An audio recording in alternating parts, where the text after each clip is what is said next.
Police constable के exam के लिए 50 ऐसे क्वेश्चन साथियों यहाँ पर आप सभी के लिए लाया हूं जो आपकी परीक्षा में आपको देखने को मिलेंगे। यानी कि साथियों एक वो क्वेश्चन है जो यूपी पुलिस के एग्जाम में पूछे जाते हैं। तो इन सभी क्वेश्चन को आप लोग तैयार करेंगे और अपने एग्जाम को फतेह करेंगे यूपी पुलिस के। चलिए, चैनल पर अगर नए हैं साथियों तो जल्दी से चैनल को सब्सक्राइब करके बेल आइकन पर क्लिक कर देंगे, क्योंकि परीक्षा से संबंधित इंपॉर्टेंट कंटेंट आपको इस चैनल के माध्यम से दिया जाता रहेगा। तो पहला प्रश्न आपकी स्क्रीन पर है, आपसे पूछा जा रहा है कि निम्नलिखित में से कौन सा प्राचीन ग्रंथ पांचवा वेद भी कहा जाता है। तो साथियों पांचवा वेद किसे कहा जाता है? महाभारत को पांचवा वेद कहा जाता है, यह आपको ध्यान रखना है। उसके बाद देखिए कि निम्नलिखित में से किसने संस्कृत नाटक मुद्रा राक्षस लिखा था।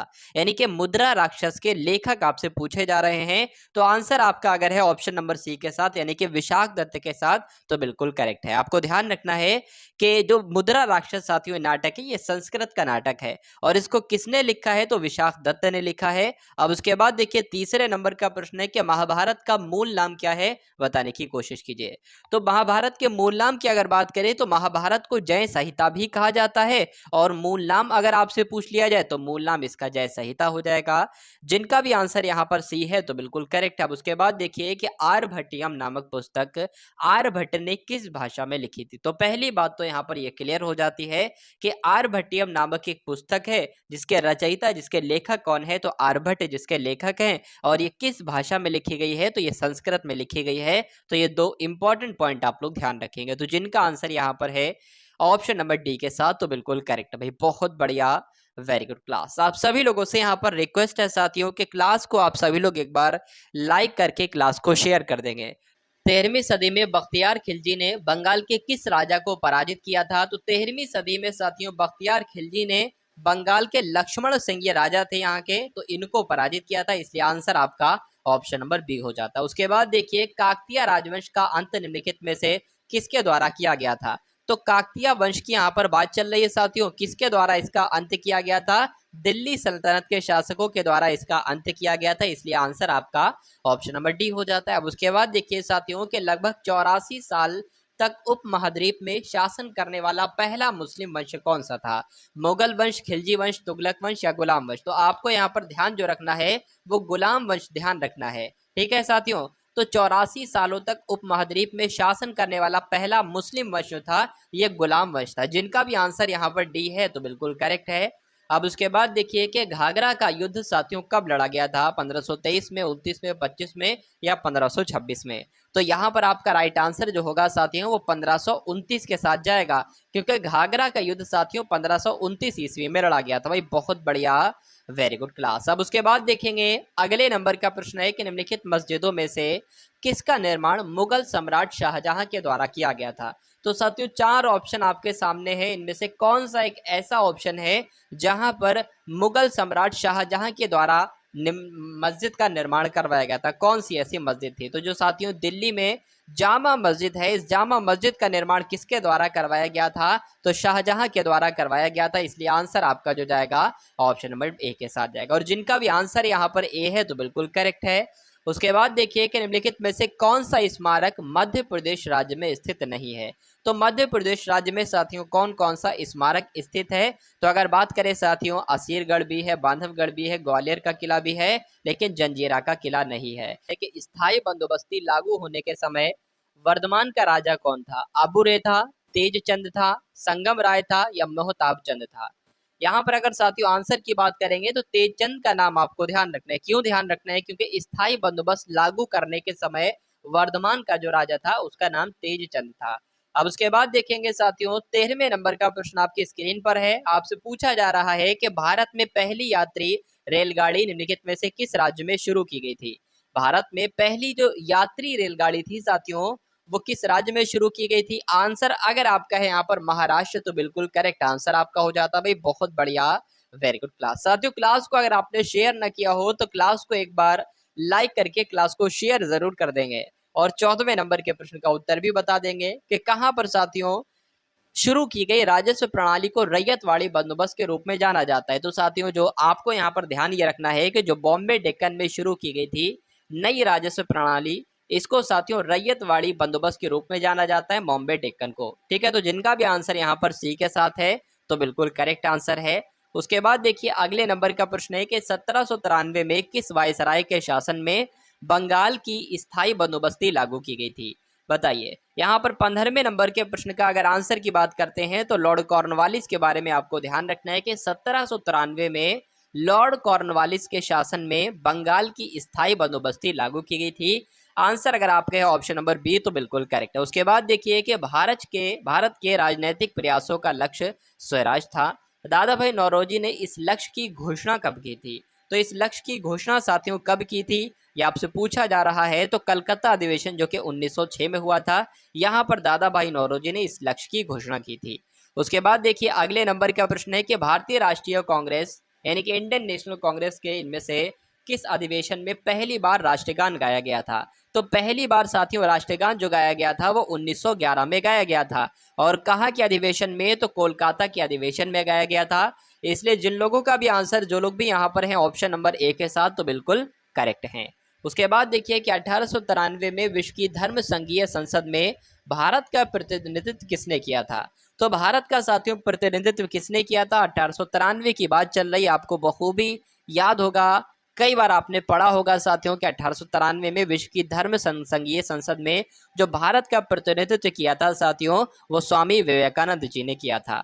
तो किया था साथियों, इसलिए आंसर आपका किस ऑप्शन के साथ है? ऑप्शन नंबर ए के साथ है। और जिनका आंसर ए है तो बिल्कुल करेक्ट है।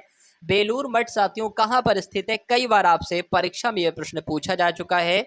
तो बेलूर मठ की अगर बात करते हैं तो ये पश्चिम बंगाल में स्थित है। कहाँ पर स्थित है साथियों? पश्चिम बंगाल में स्थित है। इसलिए आंसर आपका ऑप्शन नंबर ए हो जाता है। उसके बाद देखिए रामकृष्ण मिशन किसके द्वारा गठित किया गया? स्वामी विवेकानंद जी के द्वारा, रामकृष्ण परमहंस के द्वारा, स्वामी दयानंद सरस्वती के द्वारा या राजा राममोहन राय के द्वारा? तो अगर आंसर आपका है ऑप्शन नंबर ए के साथ तो बिल्कुल करेक्ट आंसर आपका हो जाता है। उसके बाद देखिए कि इनमें से कौन से स्वतंत्रता सेनानी मोतीलाल नेहरू के साथ स्वराज पार्टी के सह संस्थापक थे? बताइए। चलिए यहाँ पर आंसर की अगर साथियों हम लोग बात करते हैं तो चित्तरंजन दास आपका आंसर चला जाता है। यानी कि इनमें से कौन से स्वतंत्रता सेनानी? तो चित्तरंजन दास मोतीलाल नेहरू के साथ स्वराज पार्टी के सह संस्थापक थे। ये प्रश्न आपके लिए साथियों इंपॉर्टेंट है। स्वराज पार्टी से संबंधित प्रश्न आपसे परीक्षा में पूछा जाता रहता है, तो आंसर आपको ध्यान रखना है। उसके बाद देखिए कि स्वराज पार्टी की स्थापना किस वर्ष की गई थी? तो स्वराज पार्टी की स्थापना साथियों कब की गई थी? तो 1923 में की गई थी। ये बात आपको ध्यान रखना है। तो जिनका भी आंसर यहाँ पर है ऑप्शन नंबर डी के साथ तो बिल्कुल करेक्ट है। उसके बाद देखिए कि 1922 में गांधी जी के द्वारा असहयोग आंदोलन को वापस लेने का जो मुख्य कारण था साथियों वो क्या था? तो भीड़ ने उत्तर प्रदेश के चौरी चौरा में एक पुलिस स्टेशन में आग लगा दी थी, ये कारण था? या गांधी जी को गिरफ्तार कर लिया गया था और आंदोलन रोकने के लिए मजबूर किया गया था? या गांधी जी गंभीर रूप से बीमार पड़ गए थे? लक्ष्य हासिल हो जाने से आंदोलन पूर्ण हो गया था?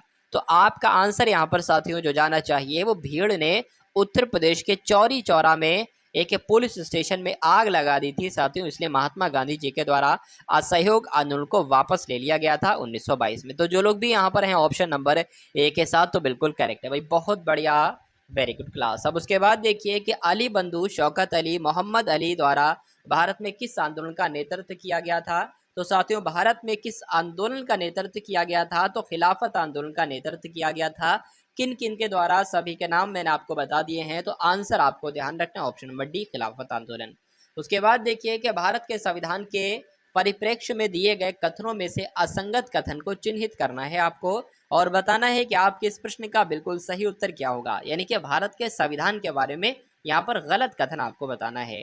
यह भारत की नियमावली पुस्तक है तो बिल्कुल सही। इसे कानूनी शासन को कूटबद्ध किया गया है तो बिल्कुल सही। यह मूलभूत राजनीतिक मूल्यों को प्रतिबिंबित करती है तो बिल्कुल सही। यह एक वैधानिक दस्तावेज नहीं है तो ये आपका गलत हो जाएगी, एक वैधानिक दस्तावेज है। तो आंसर आपका किस ऑप्शन के साथ जाएगा? ऑप्शन नंबर डी के साथ जाएगा। अब उसके बाद देखिए कि किस कैबिनेट मिशन ने भारतीय संविधान के निर्माण के लिए संविधान सभा का प्रस्ताव रखा था? तो वो साथियों कौन सी योजना थी बताने की कोशिश करेंगे। कैबिनेट मिशन योजना साथियों वो योजना थी 1946 वाली, ठीक है, 1946 यहाँ पर राइट आंसर होगा। संविधान सभा के पहले सत्र का आयोजन कब हुआ था? 1948 में, 46 में, 49 में या 1947 में? तो यहाँ पर साथियों आपका आंसर जो जाना चाहिए वो ऑप्शन नंबर बी के साथ जाना चाहिए। यानी कि आपसे अगर परीक्षा में ये पूछ लिया जाए कि संविधान सभा के पहले सत्र का आयोजन कब हुआ था, तो 1946 में हुआ था। ये आपको ध्यान रखना है। उसके बाद देखिए अगले नंबर का प्रश्न, यहाँ पर साथियों आपसे क्या पूछा जा रहा है कि भारत का सर्वोच्च कानून किसे माना जाता है? भारत के संविधान को, जनतंत्र को, अंबेडकर की शिक्षाओं को या धर्मनिरपेक्षता को? तो अगर भारत का सर्वोच्च कानून की यहाँ पर बात आएगी तो भारतीय संविधान का नाम सबसे पहले आएगा। यानी कि सर्वोच्च कानून जो है साथियों वो संविधान ही है। ठीक है, इसलिए आंसर आपका किस ऑप्शन के साथ जाएगा? ऑप्शन नंबर ए के साथ जाएगा। उसके बाद देख लीजिए कि पहला लोकपाल विधेयक भारत की संसद में कब पेश किया गया? 1967 में, 1966 में, 1968 में या साथियों 1969 में? तो इस प्रश्न का आंसर की अगर बात करेंगे तो 1968 आपके इस प्रश्न का बिल्कुल सही उत्तर चला जाएगा। यानी कि पहला लोकपाल विधेयक भारत की संसद में 1968 में पेश किया गया था। सिंपल सा प्रश्न और सिंपल सा पॉइंट आपको ध्यान रखना है। पहली बार प्रधानमंत्री पद की शपथ लेते समय इनमें से किसकी आयु सबसे ज़्यादा थी? तो कभी कभी ऐसे भी प्रश्न आपसे पूछ लिए जाते हैं साथियों, थोड़े अटपटे होते हैं लेकिन प्रश्न आपसे पूछ लिए जाते हैं। तो मोरारजी देसाई, अटल बिहारी वाजपेयी, वीपी सिंह या चौधरी चरण सिंह? तो इस क्वेश्चन का राइट आंसर जो होगा साथियों वो मोरारजी देसाई होगा। यानी कि पहली बार जब पद की शपथ ले रहे थे तो इनमें से वो कौन से प्रधानमंत्री थे? तो मोरारजी प्रधानमंत्री थे जो सबसे उम्र दराज थे, ये सबसे ज़्यादा आयु के थे, ये आप कह सकते हैं। तो जिनका भी आंसर यहाँ पर है ऑप्शन नंबर ए के साथ, तो बिल्कुल करेक्ट है। उसके बाद देखिए कि इनमें से किस अवसर पर चंद्र ग्रहण होता है? पूर्णिमा पर, प्रथम कौड़िचर पर, तृतीय कौड़िचर पर या अमावस्या पर? तो आंसर की अगर बात करते हैं साथियों तो पूर्णिमा पर साथियों चंद्र ग्रहण होता है। ये आपको ध्यान रखना है, कब चंद्र ग्रहण होता है? तो पूर्णिमा पर होता है। उसके बाद देखिए अगले नंबर का प्रश्न है कि यूरेनस ग्रह की खोज किसने की थी? आपसे साथियों पूछा जा रहा है, बताइए। तो गैलीलियो गैलीली ने, क्रिस्टियन ह्यूगेंस ने या सर विलियम हर्शल ने या निकोलॉस कॉपरनिकस ने? तो सर विलियम हर्शल का नाम आपको ध्यान रखना है। अगर हर्शल भी आप लोग याद रखते हैं तो आंसर तक आप लोग पहुंच जाओगे। तो यूरेनस की खोज साथियों किसने की? हर्शल ने की, यानी कि सर विलियम हर्शल ने की। उसके बाद देखिए अगले नंबर का प्रश्न आपकी स्क्रीन पर है।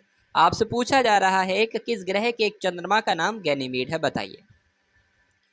तो आंसर की अगर बात करें ऑप्शन नंबर ए होगा या बी होगा? तो आंसर आपका जो जाएगा वो बृहस्पति के साथ जाएगा। यानी कि बृहस्पति ग्रह के एक का साथियों एक चंद्रमा का नाम गैनीमीड है, ये आपको ध्यान रखना है। उसके बाद देखिए अगले नंबर का प्रश्न क्या हो सकता है साथियों कि अफ्रीका में जो स्थित किलिमंजारो है इसका नाम है, ये क्या है? ये सबसे लंबी नदी है, सबसे बड़े घास के मैदान है, सबसे घने जंगल है या ज्वालामुखी पर्वत है? सातवें प्रश्न मैं आपको पहले भी करवा चुका हूं, मैंने आपको इसका राइट आंसर बताया था ज्वालामुखी पर्वत। तो अफ्रीका में जो किलिमंजारो है ये ज्वालामुखी पर्वत है। आंसर जिनका भी यहाँ पर डी है तो बिल्कुल करेक्ट है। अब उसके बाद देखिए कि दुनिया की सबसे बड़ी ताज़े पानी की झील साथियों कौन सी है?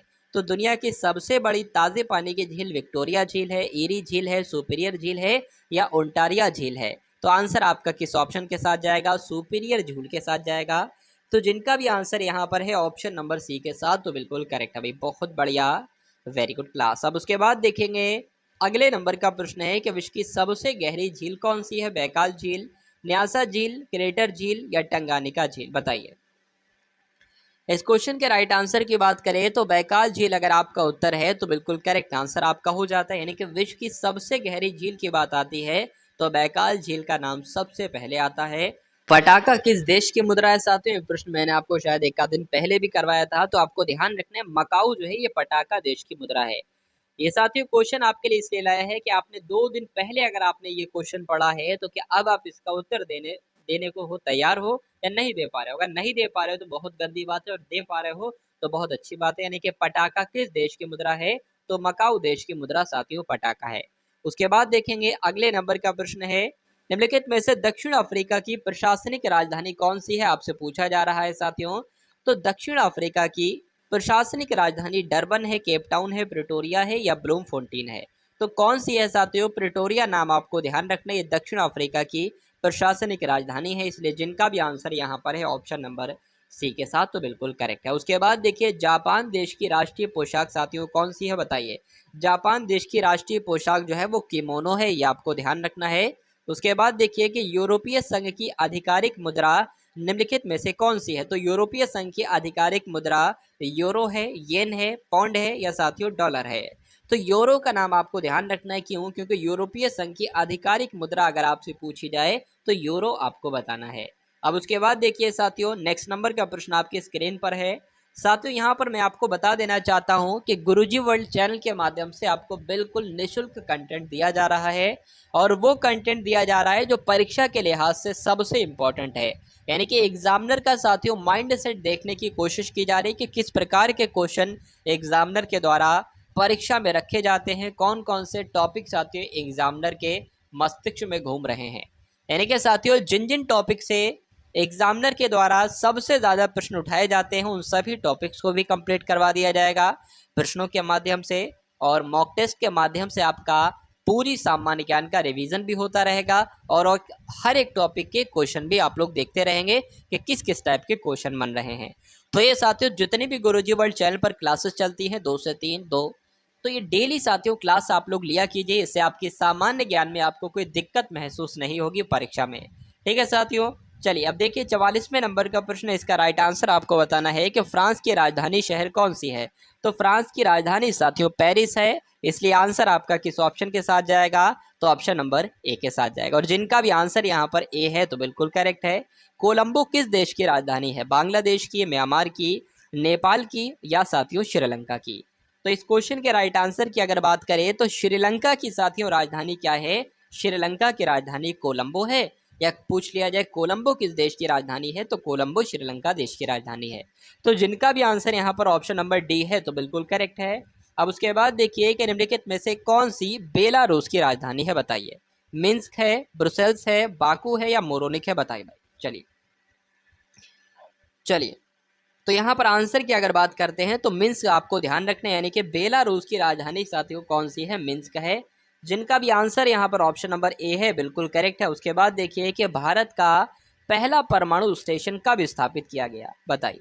1961 में, 1969 में, 1968 में, 1967 में? ये साथियों 1961 लिखा होना चाहिए, कोई दिक्कत नहीं है। तो आंसर की बात करें साथियों 1969 आपका राइट आंसर हो जाएगा। यानी कि भारत का पहला परमाणु स्टेशन कब स्थापित किया गया?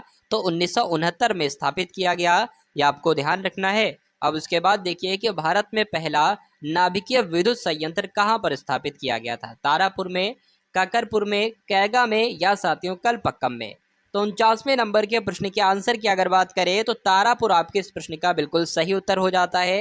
यानी कि भारत में पहला नाभिकीय विद्युत संयंत्र कहाँ पर स्थापित किया गया? तो तारापुर में स्थापित किया गया।